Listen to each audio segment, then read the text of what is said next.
Hello guys, gagawa tayo ng DIY na gamot sa ubo.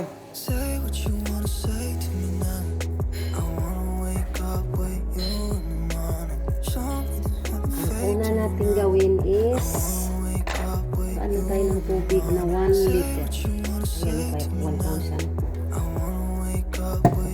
Tapos itong green lemon, bawang,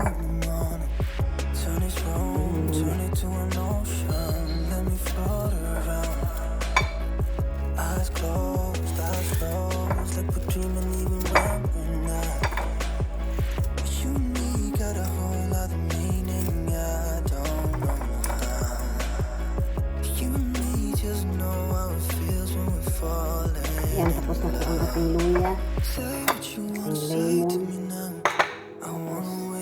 olive oil, asparag, blender na tayo,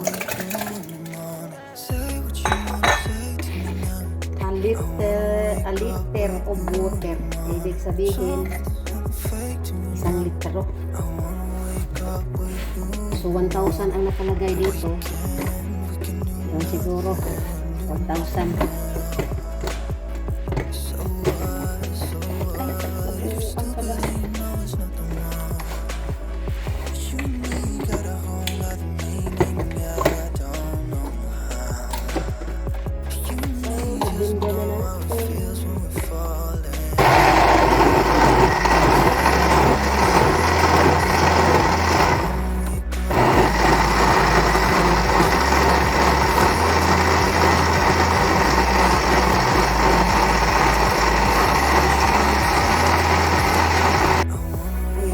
Nadurog na siya.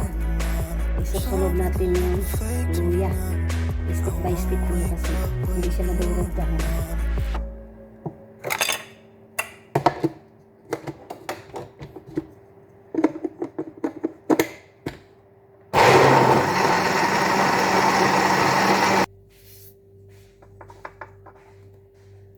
Tapos ang ating bawang.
Hulaan nyo guys kung anong lasa nito. Bawang, sibuyas, bawang at saka luya, lemon. Hulaan nyo guys kung anong lasa nito.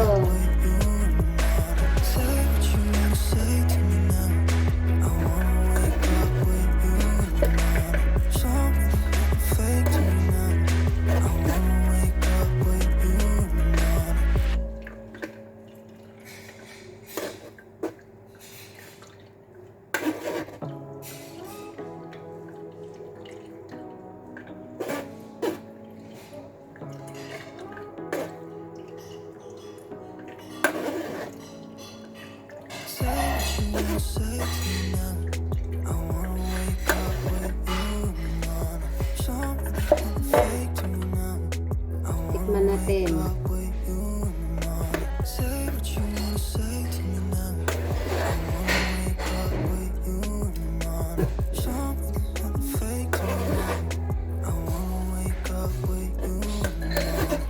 Parang bawal ito sa buntis, guys. Hindi mo kayanan ang lasa.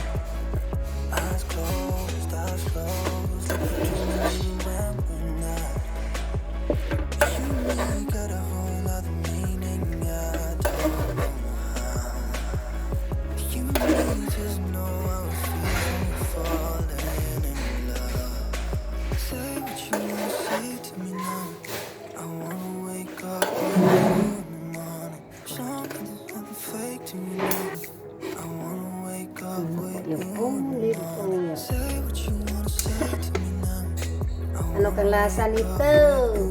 Shush, Ariasip.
It's done!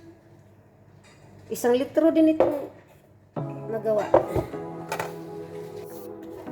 Ito na guys, ang final round. Final round sa ating pasyente. Ayan. Si Tatay, ang aking pasyente. Naging doktor na ako ngayon, naging doktor. Kompleto na talaga ang aking roles. Maging doktor na, kusinira pa, maglimpyo pa. Ayan. Kompleto na ang aking role.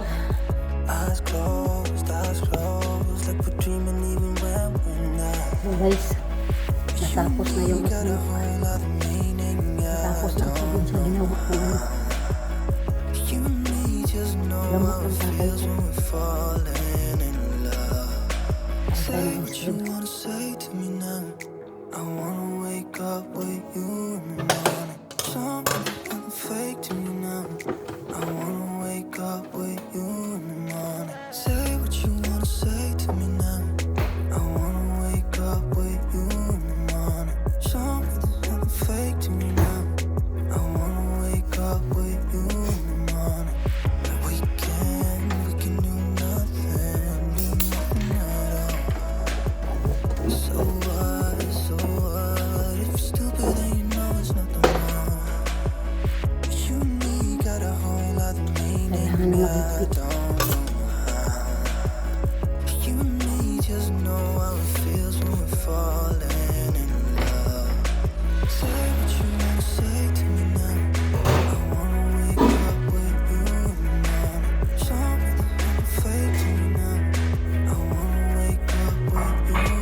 Tulakan ng tubig.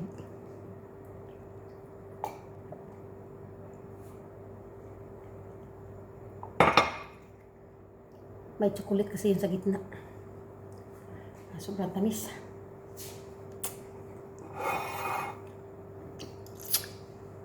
Ito na yun, oh.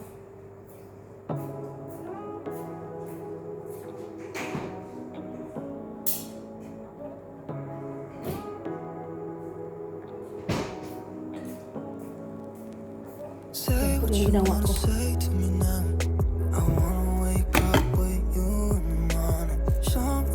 Nangingibabaw talaga yung bawang. Ayoko lang tikman na pa. Ano pa yung ice cream na kinakain ko? Ano siya, guys?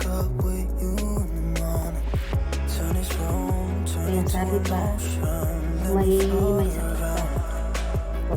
Pag uminom ka dito, ngunit na magpunta ng ospital. Kasi herb ito pero organic. Fresh. Totoo naman kasi ako. Umiinom naman ako ng ganito. Ako mismo ang gumala. Luya, bawang. Pero hindi ko biniblender. Yung katas ng bawang, dinikdik ko yung bawang ng katas. Pinainit ko sa kalan. Nilagay ko sa kutsara, isang kutsarang katas. Pinainit ko sa kalan. Para bang pinakuluan ko sa kutsara. Tapos, minuk. Pero kung hindi mo kaya ang lasa, huwag ka na lang uminom. Kasi manghihina ka talaga.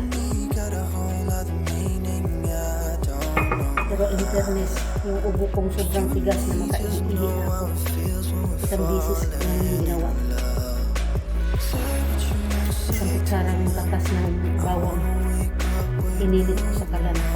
Tapos, pwede namin yung lulukin. Kaya mo na yung kainit. Lulukin mo agad. Humihina yung tubod ko nun. Tapos ang buka ko parang pinipilipit. Sa awa ng Diyos, isang bisis ko lang yung ginawa. Kinabukasan, tanggal yung plimas ko. Purya lang sa kumakain. Lumalabas talaga yung naghihilo-hilo na yung plimas. Tanggal talaga. Tapos yung likod ko parang naginhawaan. At saka dito, sa dibdib. So guys, yan na nga i-share ko sa inyo guys. Kasi napag-usapan naman natin itong mga herb. Pinagawa man ako ng tatay ko. Nagbigay lang siya sa akin ng lemon, luya, bawang, at saka olive oil. Sabi niya i-blender. Ito na, ang resulta. So kung baguhan mo kayo sa aking channel, please subscribe na YouTube channel na Dira Ivy and click the bell para update pa kayo sa i-upload ko pang mga videos, kahit ano-ano na lang, kung ano yung sakit tulad nito, mga herbs. Malaking bagay na to sa atin kasi mahal ang gamot. So kailangan natin mag-herb. Walang mawawala sa atin kung susubukan natin. Ay ako subok na ako sa mga herb. Bye bye and God bless us all. Bye.